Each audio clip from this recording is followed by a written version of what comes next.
Maravilha. Amém, queridos?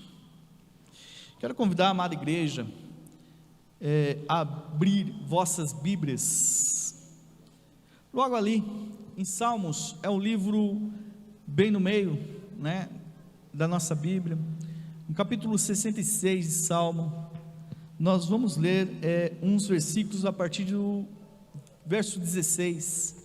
Salmos 66, versos 16. Eu não vou me demorar nessa ministração, mas é uma palavra que vem trazer reconforto, é uma palavra que vem reconduzir a esperança, vem reconduzir o consolo do Senhor sobre as nossas vidas, porque nós passamos por dias difíceis, dias enlutados, dias em que nós passamos por desafios.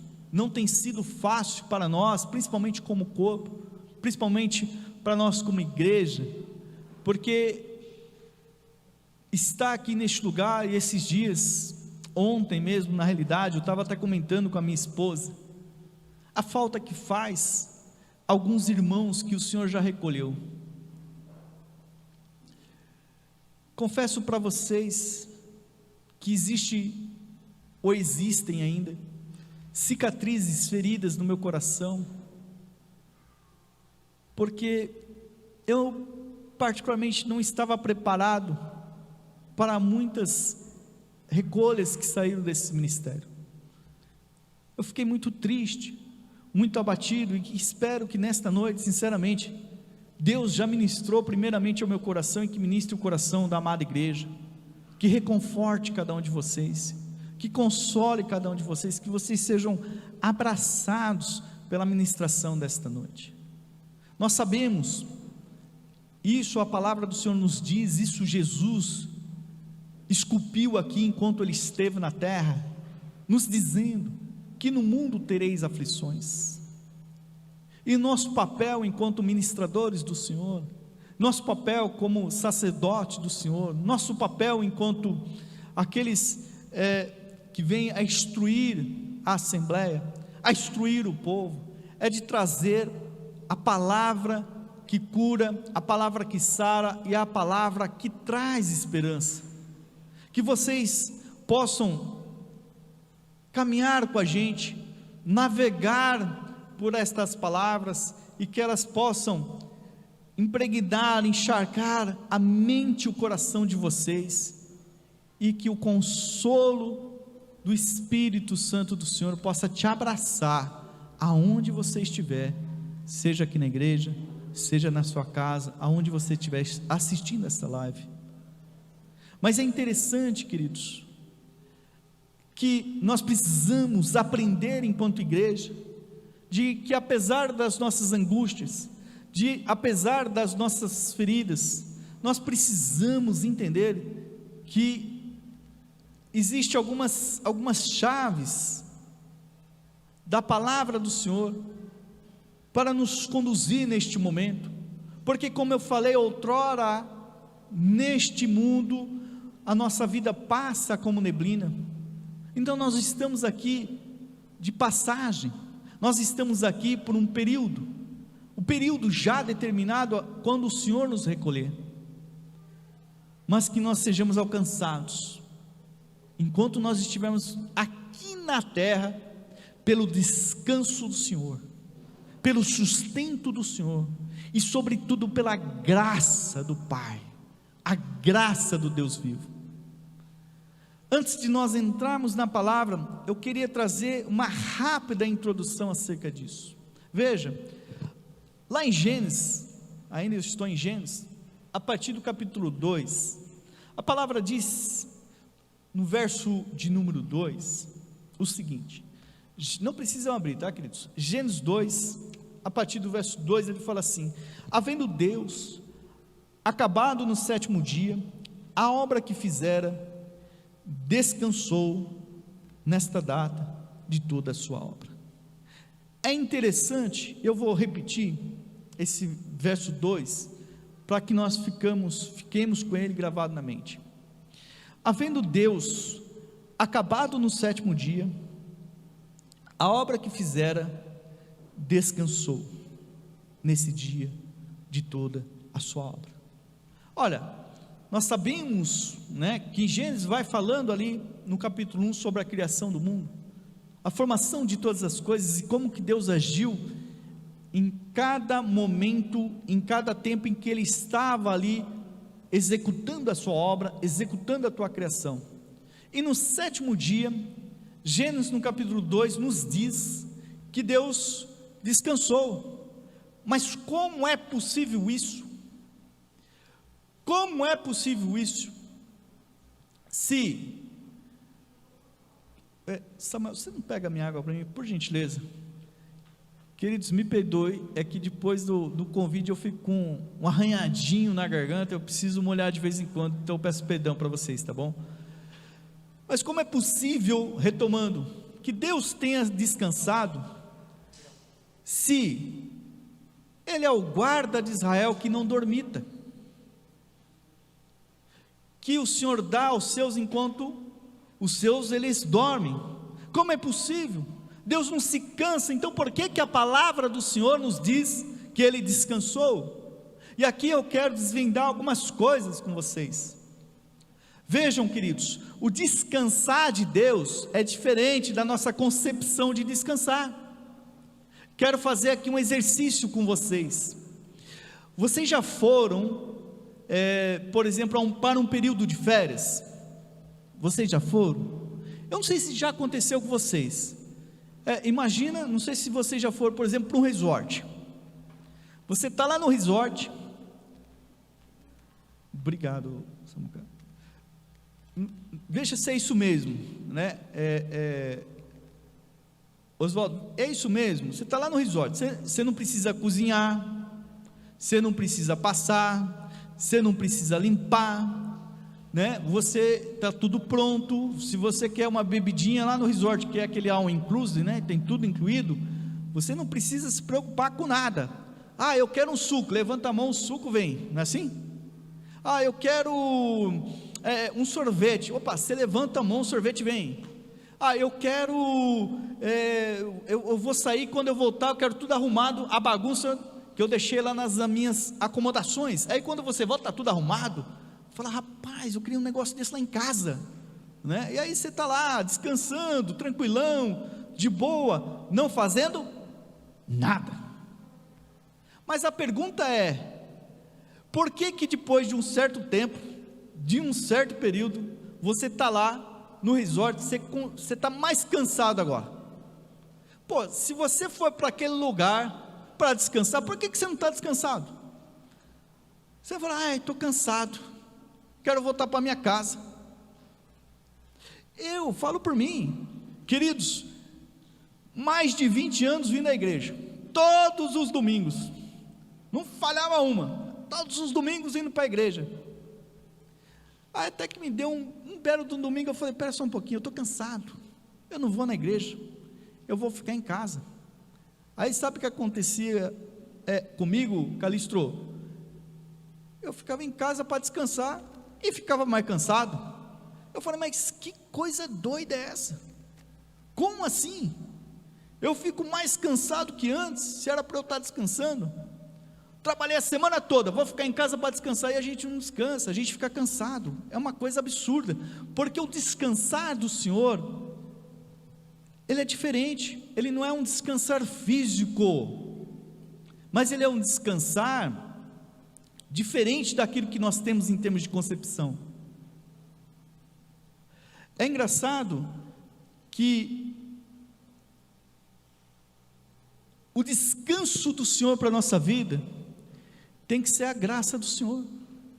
Eu não sei se aconteceu com vocês, mas existem funções que vocês fazem com tanto prazer que vocês nem se cansam.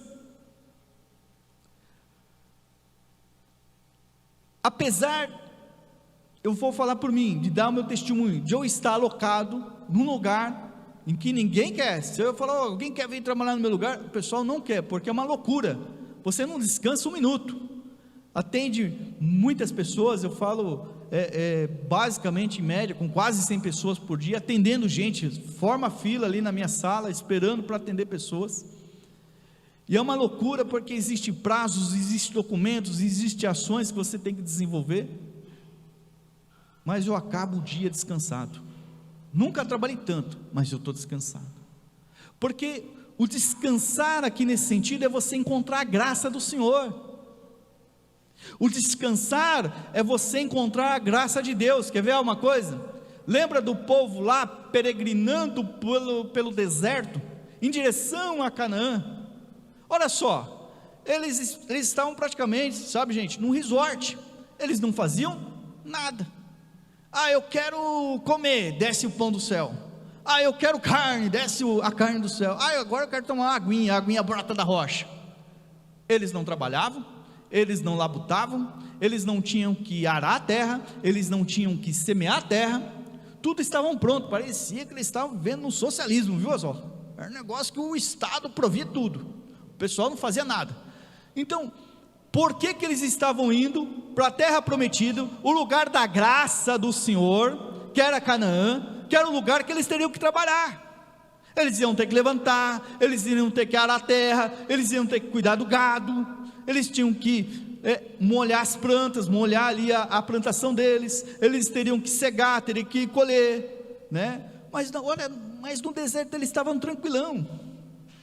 Mas o deserto não era o lugar de descanso. O descanso deles, a terra que emana leite e mel, era o lugar da graça. Então olha só isso, queridos, que rema que nós temos que ter aqui nesta noite, que o lugar do nosso descanso é na graça do Senhor. O lugar do nosso descanso, o lugar em que nós devemos canalizar as nossas angústias, canalizar as nossas aflições, canalizar as nossas dificuldades, é na graça do Senhor, é buscar ao Senhor e olhar para o Senhor e buscar e falar: Senhor, tem a graça da minha vida. Quer ver algo? Lembra de Noé? Lembra de Noé? Deus olhou, arrependeu-se e falou assim: eu vou acabar com tudo, não foi isso? Está lá em Gênesis 6, vou acabar com tudo porque eu me arrependi de ter feito esse povo aí, eu vou acabar com tudo, porém, deixa eu falar algo para vocês, olha só, Noé achou graça aos olhos do Senhor. Vou de novo, Noé achou graça aos olhos do Senhor. Aí eu vou fazer uma perguntinha para vocês, uma perguntinha básica, de Bíblia, de igreja, teologia.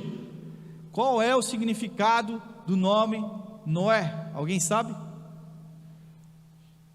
Qual é o significado do nome Noé? É uma retórica, é uma pergunta retórica. O nome, o significado do nome Noé, sabe qual é, Zó? É descanso.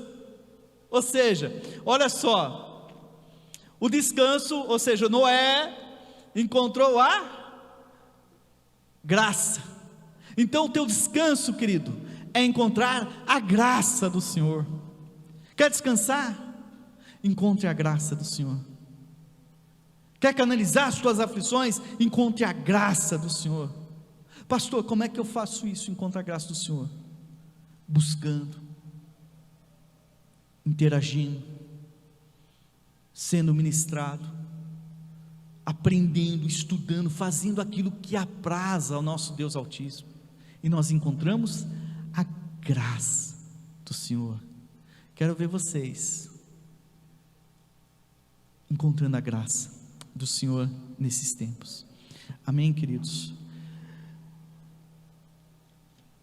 Abrindo as nossas Bíblias em Salmo 66, e eu quero ser bem breve com essa palavra, não vou me demorar muito.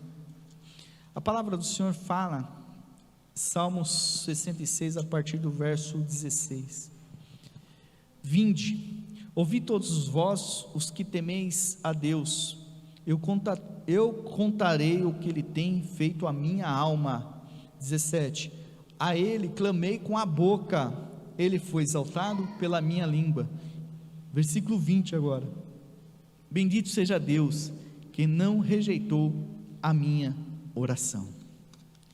É engraçado que no momento em que nós temos um diagnóstico de dor, nós ficamos sem chão, nós ficamos chateados, nós ficamos abatidos. Então é por isso que nesta noite o tema da nossa ministração é: buscai o Pai nas aflições. E nós devemos buscar ao Pai em todos os tempos, mas aqui nós queremos transitar no momento das nossas aflições. E aflições é o que o povo de Deus, ou que o crente, ele tem mais prática, é ou não é? A aflição é do momento que você se converte, parece que o negócio vira um caos, parece que o negócio vira uma coisa assim, diabólica mesmo, e nós nos enchemos de aflições e nos enchemos de desafios. Eu lembro que eu era um crente ferrenho, e nós estávamos ali, e eu queria converter todo mundo. Eu estava naquele primeiro amor, que a minha vontade era, eu ficava horas debatendo, queria converter até o diabo naquele tempo. Eu falei, não, eu vou converter você, eu queria converter todo mundo. Eu estava nesse viés de tentar converter todo mundo, porque eu estava ali em chamas. E vocês sabem o que eu mais tive? Aflições e desafios, a ponto de que eu comecei a ter algumas intercorrências no lugar que eu trabalhava. Já fazia ali em torno de 4 anos que eu trabalhava naquele lugar, e eu tive a vontade de formular o meu pedido de baixa, de ir até o Recursos Humanos e falar, não, me manda embora que eu não aguento mais, porque eu estava sendo de uma forma injusta na minha concepção, no meu entendimento, que não fazia sentido nenhum o que eu estava passando. Eu falei, mas que negócio doido é esse? Eu estou passando por lutas, estou passando por desafio. Eu já contei essa história para vocês. Eu cheguei a passar fome, eu cheguei a passar momentos terríveis na minha vida, lá enquanto eu trabalhava na cidade de São Paulo, uma dificuldade tamanha que vocês não têm ideia. Fala, poxa, e era desafios e lutas, e desafios e lutas atrás de desafios e de lutas, até a minha casa foi assaltaram a minha casa, tive esse desafio. Falei, puxa, mas estava complicado. Eu só não pedi para sair do meu trabalho, eu acho que porque Deus tinha um propósito e Deus não deixou, mas eu já tinha ali formulado meu pedido para sair, eu já estava pronto só para protocolar no RH, de tanta luta que eu passei. Vocês não têm ideia de quanta luta eu passei, e a minha vontade era de sair correndo, crente, na igreja, para vocês terem uma ideia, a gente fazia o encontro, e eu fui fazer o primeiro encontro dessa igreja, eu lembro, naquela igreja lá embaixo, e eu pegava o ônibus de São Paulo, vinha só para fazer o pré-encontro, e voltava para São Paulo. Eu vinha e voltava, eu vinha só para frequentar o pré-encontro à noite, dormia, de manhã já pegava o ônibus e ia embora de volta. Então eu saí de São Paulo porque eu acreditava, eu falei, não, Deus está nesse negócio, e eu creio, eu sou crente, e desafios em cima de desafios, lutas em cima de lutas. Eu falei, rapaz, mas que negócio doido é esse? Eu falei, meu Deus. E aí vim embora, inclusive, fui transferido, mas não fui transferido para Avaré, fui transferido para outro lugar, continuava as lutas, continuava as viagens, fui transferido ali para Botucatu, tinha que ir, tinha que voltar, mas estava mais perto, mas as lutas continuavam, aí quando vim embora para Avaré, agora tive ali a minha primeira filha, muitos de vocês já conhecem a história, tive minha primeira filha, e faleceu a minha primeira filha, era luta em cima de luta, querido, vocês não sabem a angústia, e a labuta que nós passamos, e a aflição que nós passamos, mas Deus vai nos mostrando, Deus vai nos ensinando coisas muito mais além daquilo que nós temos na nossa pequenez, porque às nossas concepções, aos nossos olhos, são aflições, são desafios, mas os propósitos do Senhor são muito maiores para nossas vidas. Eu falei, rapaz, o ponto do meu entendimento está muito diferente espiritualmente, que eu não conseguia compreender, eu tinha uma dificuldade, e confesso que ainda hoje eu tenho algumas dificuldades em algumas coisas, mas eu não conseguia compreender o que se passava pela minha vida, e falar, poxa vida, quanta aflição, quanta dificuldade, como é que é esse negócio de ser crente, rapaz? Que coisa maluca é essa? Cadê a graça? Eu queria entrar no meu descanso, eu não aguentava mais. E eu lembro que uma vez, e uma das coisas que mudou a chave no meu entendimento, no meu pensamento, foi uma viagem que eu fiz com o apóstolo. Eu já contei essa história para vocês, eu vou aqui, não vale a pena ver de novo, né? Vamos reprisar aqui essa história. Eu e o apóstolo viajamos para a cidade de Sumaré. Nós fomos ali num congresso que ia ter na igreja do apóstolo Joel, né? Há muitos anos atrás, né? Mais de 15 anos atrás. E aí o apóstolo tinha comprado um carro novinho em folha, zerinho, um carro, né?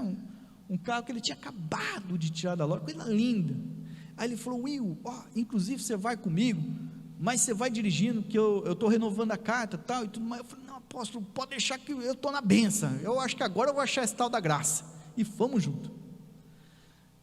E nós estávamos lá, tá, o apóstolo ministrou os dias, e a gente ficando tudo junto lá, na casa lá do apóstolo Joel. E aí as filhas do apóstolo Joel estavam vindo de um evento gospel, né, da cidade de São Paulo, só que elas iam chegar muito tarde, lá na estação, lá no trem. E aí o apóstolo Joel falou, Will, você não vai buscar elas comigo? Eu falei, não, vamos, eu vou junto com o senhor, não tem problema nenhum. Só que o carro do apóstolo estava na frente do carro dele. Aí o apóstolo falou, não, vai com o meu carro mesmo, não tem problema, vai lá buscar as meninas. Aí foi eu e o pastor Joel já estava bem, um pouco mais de idade, né? E aí nós fomos buscar as filhas do apóstolo Joel lá na estação de trem. Bom, pegamos as meninas, e aí eu estava ali, 1h da manhã, gente, olha isso, 1h da manhã, voltando com as meninas, pastor Joel, então olha lá, um senhor de idade e 3 jovenzinhas adolescentes do banco de trás, voltando. Quando eu passei numa lombada, numa das avenidas lá principais da cidade de Sumaré, 1h da manhã, sabe aquele carro novo, zerado, nem placa tinha, nem placa, olha isso, queridos, nem placa tinha. Veio um Escort velho, caindo aos pedaços, horrível, e ele encheu a traseira do carro do apóstolo. Eu passei na lombada assim, e o cara deu aquela pancada. Eu falei, mas que desgraça é essa? Parei o carro perto ali que tinha um posto, e aí saiu aquele rapaz louco, varrido, que eu estava, que eu não fiquei surtado, o crente saiu de mim, eu não sei o que aconteceu comigo naquela hora, e eu gritava, eu falei, você está louco, eu gritava com o rapaz, e o apóstolo Joel, ele ficou assustado, eu não sei se ele ficou assustado por causa dos campos, porque assim, onde que eu estava com a cabeça, 1h da manhã, num lugar que eu não conhecia, num lugar assim, esquisito, com 3 meninas adolescentes, mais um senhor. Aí eu vi que o apóstolo Joel só colocava, ficava ali dentro do carro, assustado. Não sei se ele estava com medo dos meninos, dos rapazes batendo na gente, ou se ele estava com medo de mim, né? De tão louco que eu fiquei naquela hora. Eu ficava, mas não é possível um negócio desse. E eu bravo com o rapaz. E aí eu fui lá intimar o rapaz. Intimar o rapaz sozinho, tem 2 caras. Os caras falaram, rapaz, esse cara não tem juízo. Eu falei, cadê seu documento? Ele falou, eu não tenho documento. Eu falei, ai meu Deus. E o seu carro? Não, o carro não chama a polícia porque o meu carro está vencido. Eu falei, você está louco? E eu estava transtornado, gente, é sério, transtornado, estava louco, estava doido mesmo. Eu falei, e algo tocou em mim naquele momento, e eu fui abaixando a adrenalina. Eu falei, deixa eu falar com o cara mais espiritual desse lugar, né? Que não era eu, nem um pouco, naquele momento, de não entender mais esse desafio, mais essa angústia. 1h da manhã, fui eu ligar para o apóstolo. Eu falei, apóstolo. Ele, oi Will, com aquela voz de sono, cansado, mas deixa eu falar algo, ele estava no cansaço físico, mas no descanso do Senhor, porque a graça estava sobre a vida do nosso apóstolo. E ele falava para mim, ele falou: Will, tudo bem? Ele falou: apóstolo, não está tudo bem não, tem um louco varrido que bateu no teu carro. Aí ele falou assim para mim, falou: Will, e você está bem? Eu falei: apóstolo, você não está entendendo, o cara bateu no teu carro. Will, você machucou, as meninas estão bem? Eu falei: apóstolo, e aquilo começou a baixar o negócio em mim, e eu comecei a engolir assim, um choro seco, uma angústia. Eu falei: rapaz, o homem não está entendendo, o carro bateu e o cara está com essa calma, com esse negócio. Eu falei: que trem é esse? Ele falou: eu falei: Will, e aí, o que o menino falou? Ele falou: apóstolo, ele falou que vai pagar. Eu falei: então vem embora.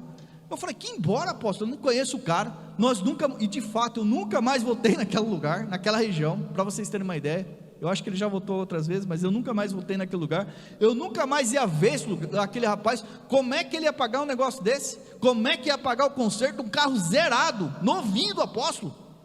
Eu falei: não é possível um negócio desse. O apóstolo falou: Will, vem embora, filho, deixa o menino aí, vem embora. Eu falei: apóstolo, você não está entendendo. Mas por quê?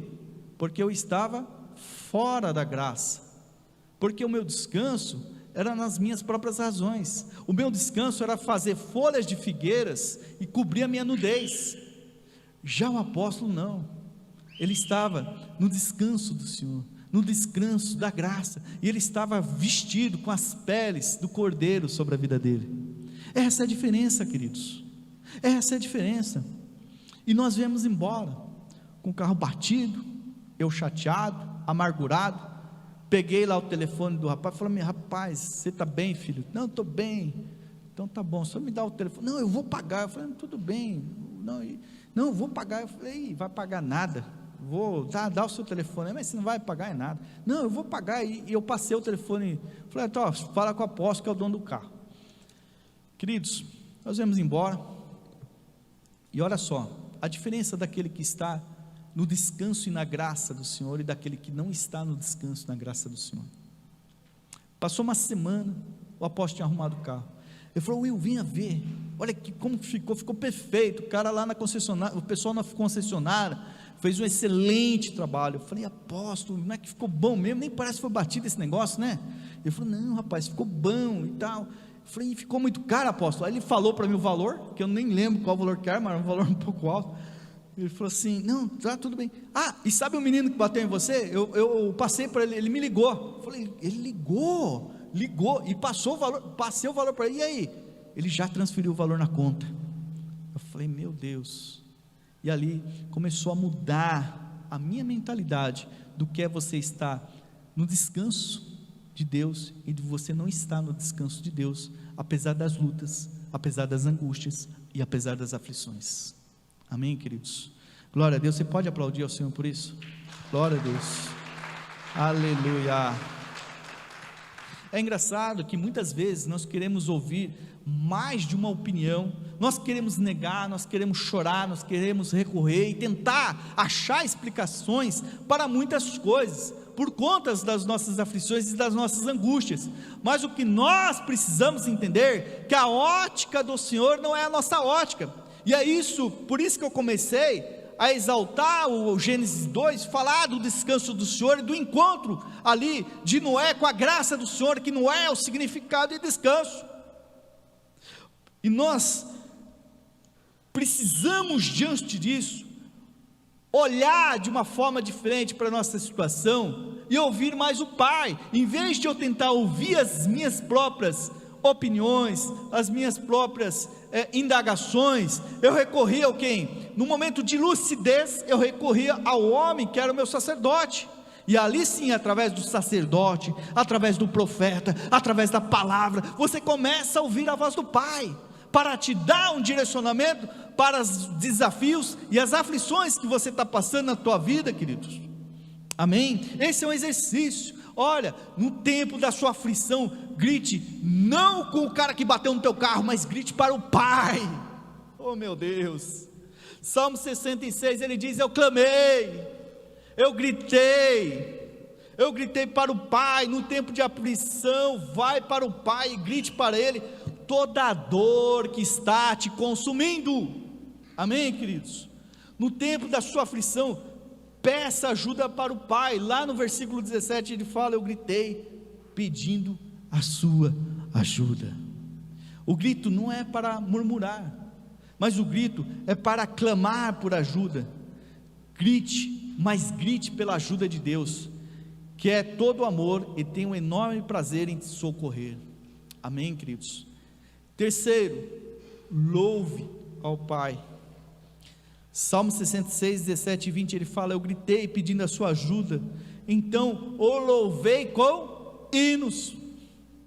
Eu louvo a Deus porque Ele não deixou de ouvir a minha oração e nunca me negou o seu amor. O salmista louva no processo e depois da resposta, ele louva mais a Deus pelo que Ele é do que pelas suas ações. Isso é entendimento que nós precisamos ter, queridos. Apesar das circunstâncias, apesar dos desafios, não é o que Ele faz na nossa vida, mas o que Ele é na nossa vida.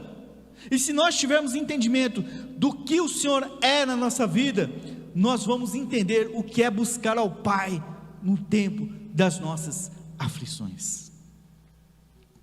Quarto, guarde o seu coração. Mas se eu tivesse guardado maus pensamentos no coração, o Senhor não teria me ouvido. Guarde o coração. Guarde o coração. E como é que eu guardo meu coração?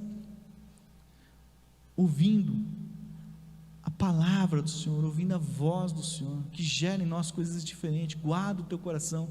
Sobre tudo que se deve guardar, guarda o seu coração. Amém, queridos? Na aflição, quinto, receba e celebra as respostas que vêm dos céus. Porém Deus de fato me ouviu e respondeu a minha oração. No versículo 19, as respostas dos céus são muito maiores e melhores do que aquilo que imaginamos ou pensamos. Quando você decide buscar o Pai no tempo da aflição, você não ficará decepcionado, mas ficará extasiado, porque todas as respostas dos céus são respostas do seu amor. Amém, queridos? Eu queria que o Ministério de Louvor fosse colocando aqui. Eu queria chamar que você que está aqui na igreja, que você que está na sua casa, mas sobretudo, que vocês venham um pouco à frente. Vamos estar aqui neste momento, louvando ao Senhor, adorando ao Senhor, mas buscando a Deus com todo o coração. Que vocês estejam próximos de nós, do altar, do Pai, conduzindo, levando a tua angústia ao Senhor, queridos. Sai do teu lugar, queridos, dê um passo, vem aqui, perto de nós. Vamos estar agora encerrando esse tempo.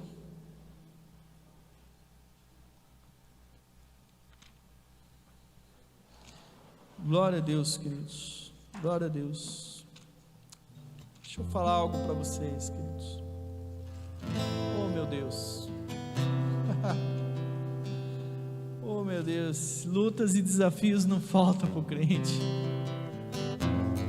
Não pense em vocês,